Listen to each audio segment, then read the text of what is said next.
Hello students, welcome to my YouTube channel. So आज की video में लेकर आई हूँ मैं क्लास 12th बिजनेस स्टडीज़ के मोस्ट इम्पॉर्टेंट टॉप 50 क्वेश्चंस जो आपके आने वाले एग्जाम में बहुत ज़्यादा आने के चांसेस रखते हैं। अगर आपने बिजनेस स्टडीज़ में साल भर कुछ नहीं पढ़ा, अभी तक भी कुछ नहीं पढ़ा है और अब पढ़ने की तैयारी में है, तो आपके लिए ये वीडियो बहुत ज़्यादा यूज़फुल साबित होने वाली है। ये वीडियो में जो टॉप 50 क्वेश्चन मैं आपके साथ शेयर करने वाली हूँ, इसमें से काफ़ी सारे क्वेश्चन आपके आने वाले एग्जाम में आपको देखने को मिलेंगे। आई एम नॉट सेइंग कि पूरा की पूरा पेपर इन्हीं टॉप 50 में से आएगा, बट बहुत सारा पोर्शन इनमें से आएगा। इतना तो कम से कम आ ही जाएगा कि आप पासिंग मार्क्स या 30-40 का जो पेपर है वो आराम से अटेम्प्ट कर सकें। तो अगर आपने अब तक कुछ नहीं पढ़ा है और आप क्लूलेस हैं बिल्कुल कि क्या पढ़ना है क्या नहीं पढ़ना है, तो ये वीडियो आपके लिए बहुत ज़्यादा यूज़फुल होने वाली है। आई रिक्वेस्ट की वीडियो को एंड तक ज़रूर देखिएगा। लेकिन जो बच्चे ऐसे हैं जिन्होंने साल भर कुछ ना कुछ पढ़ाई कर रखी है, बहुत सारा पोर्शन उनका कवर हो चुका है और अब थोड़ा ही पोर्शन बाकी है, और जिनका मन है कि वो फुल मार्क्स स्कोर करे बिजनेस स्टडीज़ में, तो बच्चा आपके लिए मैंने ऑलरेडी चैनल पे एक प्लेलिस्ट अपलोड कर रखी है जिसमें मैंने चैप्टर वाइज सारे चैप्टर्स के मोस्ट इंपॉर्टेंट क्वेश्चंस आपके साथ शेयर किए हैं जो 100% आते ही आते हैं एग्जाम में। तो अगर आप फुल मार्क्स स्कोर करना चाहते हैं तो आपको इस वीडियो की जगह वो प्लेलिस्ट चेक करनी चाहिए। उस प्लेलिस्ट का लिंक मैं आपको डिस्क्रिप्शन बॉक्स में दे रही हूँ, अगर आप चाहें तो वहाँ से चेकआउट कर सकते हैं। इसके अलावा चैनल पे एक और वीडियो अपलोड हुई है जिसमें मैंने बिजनेस स्टडीज़ के एग्जाम में आने वाले top 20 most important differences share किए हैं। अगर आपने वो वीडियो अब तक नहीं देखी है तो उसका लिंक भी आपको डिस्क्रिप्शन बॉक्स में मिल जाएगा। प्लीज़ एक बार जाके वो वीडियो भी देख लीजिएगा। तो चलिए बिना डिले की वीडियो को स्टार्ट कर लेते हैं। सो जैसे कि आप स्क्रीन पर देख पा रहे हैं, हम सबसे पहले 4 मार्क के क्वेश्चंस के बारे में डिस्कस करने वाले हैं। 4 मार्क के आपको 4 क्वेश्चन देखने को मिलेंगे और 4 मार्क के लिए मैं आपको जो क्वेश्चन प्रोवाइड कर रही हूँ आज की वीडियो में, उतने आप प्रिपेयर कर लेते हैं तो आपके 16 मार्क्स एकदम सिक्योर हो जाएंगे। इससे ज़्यादा आपको कुछ भी पढ़ने की ज़रूरत नहीं है। एक एक क्वेश्चन हम डिस्कस नहीं करेंगे, उससे वीडियो बेवजह लंबी हो जाएगी और टाइम ही तो आपके पास नहीं है। तो मैं सिर्फ वही क्वेश्चन आपके लिए बताऊंगी बोलकर जिसमें मुझे आपको कुछ इंपॉर्टेंट बात बोलनी है। क्वेश्चन नंबर 1, 2 आप पढ़ सकते हैं, 3 भी पढ़ सकते हैं, 4 भी पढ़ सकते हैं। 5th वाला जो क्वेश्चन है जिसमें हमने डिफाइन द फॉलोइंग टर्म्स लिखा है, mental revolution, principle of initiative, unity of direction. तो ये 2 मार्क के लिए बेसिकली पूछा जाता है, बट कुछ टाइम से पेपर में आपको सब पार्ट्स में भी क्वेश्चन पूछे जा रहे हैं। तो ऐसा हो सकता है कि 4 मार्क में आपसे ये क्वेश्चन पूछ लिया जाए, इसमें से एनी 2 दे दिए हो 2 मार्क के लिए, तो पूरा मिलाकर 4 मार्क का क्वेश्चन भी बन जाता है। क्वेश्चन नंबर 6 की हम बात करेंगे स्पेसिफिकली। इसमें मैंने लिखा है right objectives, limitations, characteristics of planning. 3 चीज़ें प्लानिंग के बारे में लिखनी है, ऑब्जेक्टिव भी, लिमिटेशंस भी और कैरेक्टरिस्टिक्स भी। तो बच्चा ये तीनों साथ में नहीं पूछेंगे, वो या तो 4 मार्क के लिए पूछ लेंगे कि ऑब्जेक्टिव्स लिखिए, तो आपको कम से कम 4 ऑब्जेक्टिव्स तो प्रिपेयर करने ही हैं। लिमिटेशंस भी पूछ लेंगे अलग से, तो वो भी आपको 4 प्रिपेयर करनी है, और कैरेक्टरिस्टिक्स के लिए भी आपको 4 ही पॉइंट्स प्रिपेयर करने हैं। बच्चे मिसगाइड ना हो ये देख कर कि तीनों चीज़ें एक में पूछी हैं और 4 मार्क का क्वेश्चन है तो 2 पॉइंट सब में लिखेंगे तो 4 मार्क का कवर हो जाएगा। ऐसा नहीं है, आपसे सिंगल ऑब्जेक्टिव, लिमिटेशन और कैरेक्टरिस्टिक्स के लिए भी क्वेश्चन पूछा जा सकता है। आगे भी ऐसे आपको कई क्वेश्चन देखने को मिलेंगे जिसमें मैंने बहुत सारी चीज़ें एक साथ लिख दी हैं, तो इसका मतलब ये नहीं है कि वो हमेशा साथ में ही पूछेंगे, उसको इंडिविजुअली भी पूछ लेंगे। तो आप थोड़ा सा वाइजली प्रिपेयर कीजिएगा। उसके बाद 6, 7 और 8 क्वेश्चन आप देख पा रहे हैं। देन हमारा यहाँ पे आ जाता है 9th क्वेश्चन। इसमें आपको एक्सप्लेन करने हैं इंटरनल सोर्सेस ऑफ रिक्रूटमेंट भी और एक्सटर्नल सोर्सेस ऑफ रिक्रूटमेंट भी। तो ये दोनों मैंने साथ में लिखे हैं। अगेन वही चीज़ कहना चाहूँगी कि इंटरनल एक्सटर्नल आपसे सेपरेटली भी पूछ सकते हैं। मीन्स ये क्वेश्चन भी आ सकता है एग्जाम में कि explain internal sources of recruitment या फिर explain external sources of recruitment. तो आपको दोनों को ही अलग अलग 4 मार्क के अकॉर्डिंग प्रिपेयर करना है और ये क्वेश्चन बहुत ज़्यादा इंपॉर्टेंट है।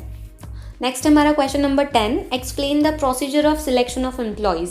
इसमें एम्प्लॉयज़ को सिलेक्ट करने का प्रोसीजर आपको बताना है। तो आपको पता होगा बहुत सारी स्टेप्स हैं, 9 से 10 स्टेप्स हैं और 4 मार्क में आना है। तो इसमें ये नहीं कीजिएगा कि सिर्फ 4 स्टेप बता दी, पूरा प्रोसीजर बताना है। तो ऑब्वियसली हमें सारी स्टेप्स ही कवर करनी पड़ेगी, तो आप सारी स्टेप ही कवर कीजिएगा जितनी भी 9 से 10 स्टेप हैं, लेकिन उनका जो एक्सप्लेनेशन है वो 1-1, 2-2 लाइन का लिख दीजिएगा। तो सब मिला जुला के वो 1 पेज का आंसर 4 मार्क के अकॉर्डिंगली फिट हो जाएगा। Question number 11, explain the need, importance and characteristics of staffing and training. अब इसमें आपको नीड भी पूछी है, इंपॉर्टेंस भी पूछा है और कैरेक्टरिस्टिक्स भी पूछी है। स्टाफिंग के लिए आपको अलग करना है और ट्रेनिंग के लिए आपको अलग करना है। मतलब ये तीनों चीज़ें स्टाफिंग के लिए भी पूछ सकते हैं और यही तीनों चीज़ें ट्रेनिंग के लिए भी पूछ सकते हैं, लेकिन अलग अलग पूछेंगे। लाइक क्वेश्चन ऐसा होगा कि एक्सप्लेन नीड ऑफ स्टाफिंग या फिर एक्सप्लेन कैरेक्टरिस्टिक्स ऑफ ट्रेनिंग, तो आपको इस तरीके से प्रिपेयर करना है। काफ़ी सारे बच्चों को ना प्रॉब्लम क्रिएट होने लगती है। आप जब लर्न करते हैं तब तो सब इजी लगता है, लेकिन जब पूरा सिलेबस आपका फिनिश हो जाता है तो बहुत ज़्यादा कन्फ्यूजन क्रिएट होने लगता है। समझ ही नहीं आता कि इंपॉर्टेंस में कौन से 4 पॉइंट थे, नीड में कौन से 4 पॉइंट्स थे और कैरेक्टरिस्टिक्स में कौन से 4 पॉइंट थे। तो मैं यहाँ आपको एक एडवाइस देना चाहूँगी कि अगर एग्जाम में इस तरह का कोई कन्फ्यूजन क्रिएट हो जाता है, आपको समझ नहीं आता कि इंपॉर्टेंस में कौन से 4 पॉइंट लिखने थे, तो आपको जो याद आए ना आप वो लिख दीजिएगा। डजंट मैटर, बट क्वेश्चन छोड़ के नहीं आना है। सो नीचे आपको क्वेश्चन नंबर 12, 13, 14 एंड 15 दिखाई दे रहा है और यहाँ पर 15 क्वेश्चन पे आपके 4 मार्क के क्वेश्चन पूरे फिनिश हो जाते हैं। मतलब 4 मार्क के क्वेश्चंस के लिए आपको ओवरऑल 15 क्वेश्चन ही प्रिपेयर करने हैं, जिनसे आपका टोटल वेटेज जो है वो 16 मार्क्स का कवर हो जाएगा। Not very bad. आपने साल भर नहीं पढ़ा और एंड टाइम के लिए इतना कम पढ़ के 16 मार्क्स का कवर करना बहुत अच्छा ऑप्शन है। तो जो बच्चे सोच रहे हैं कि इतने सारे क्वेश्चन हम करें 15-15, तो बच्चा अब आप 12th में है, सेकंड क्लास में नहीं है, तो मैं ऐसा नहीं कर सकती कि मैं 2 क्वेश्चन आपको दे दूं और बोल दूं कि यही 2 क्वेश्चन आपके 4 मार्क में आने वाले हैं। ऐसा करूंगी तो आपका पेपर बिगड़ने के चांसेस होंगे। तो कम से कम मुझे आपको इतने क्वेश्चन तो बताने ही होंगे जिसमें से पेपर ज़्यादा से ज़्यादा बैठने के चांसेस हों। I hope you understand. चलिए अब हम 3 मार्क क्वेश्चंस के बारे में बात कर लेते हैं। 3 मार्क के आपको एग्जाम में 4 क्वेश्चन देखने को मिलेंगे, मतलब टोटल 12 मार्क का वेटेज इन क्वेश्चन से कवर हो जाएगा। तो सारे क्वेश्चन मैं आपको बोलकर नहीं बताऊंगी, बेवजह टाइम वेस्ट होगा। और आई थिंक आप समझ गए होंगे कि मैंने PDF को किस तरह से डिज़ाइन किया है। तो आपको बहुत अच्छे से ये सारे क्वेश्चन लर्न कर लेने हैं। जो भी सारे क्वेश्चन आपको स्क्रीन पर दिखाई दे रहे हैं, इसमें से मैं 15th के बारे में बात करना चाहूँगी। इसमें मैंने explain functions, instruments of capital and money markets पूछा है, ठीक है।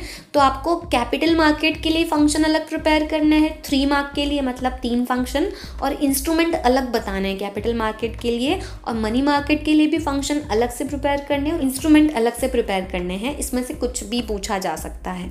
3 मार्क का ये जो 16th वाला क्वेश्चन है, ये लास्ट क्वेश्चन है। तो 3 मार्क के लिए भी मैंने आपको टोटल 16 क्वेश्चन प्रोवाइड कर दिए। 16 करने से आपके जो 12 नंबर हैं वो सिक्योर हो जाएंगे। अब हम बात करेंगे आपके 2 मार्क क्वेश्चंस के बारे में। 2 मार्क के 10 क्वेश्चंस आएंगे, मतलब सबसे ज़्यादा जो वेटेज है इसी कैटेगरी का है। इसमें से आपको 20 मार्क्स का पोर्शन आने वाला है।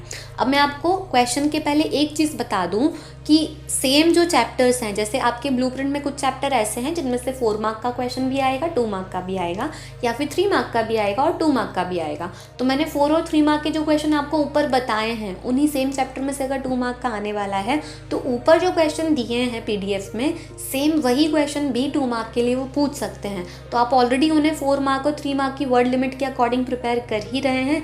2 मार्क में भी आता है तो आप थोड़ा छोटा करके उसको आराम से लिख देंगे। तो मैंने यहाँ पे क्वेश्चन रिपीट नहीं किए हैं। तो आप ये नहीं सोचिएगा कि 2 मार्क में आपको सिर्फ इतने ही क्वेश्चन करने हैं जो मैं आप बताने वाली हूँ, उससे आपके 20 मार्क्स सिक्योर हो जाएंगे। क्योंकि कुछ क्वेश्चन ऐसे भी हैं जो 4 मार्क और 3 मार्क में है, लेकिन वो भी 2 मार्क के लिए पूछे जा सकते हैं। आई होप आप समझ गए कि मैं क्या कहना चाह रही हूँ।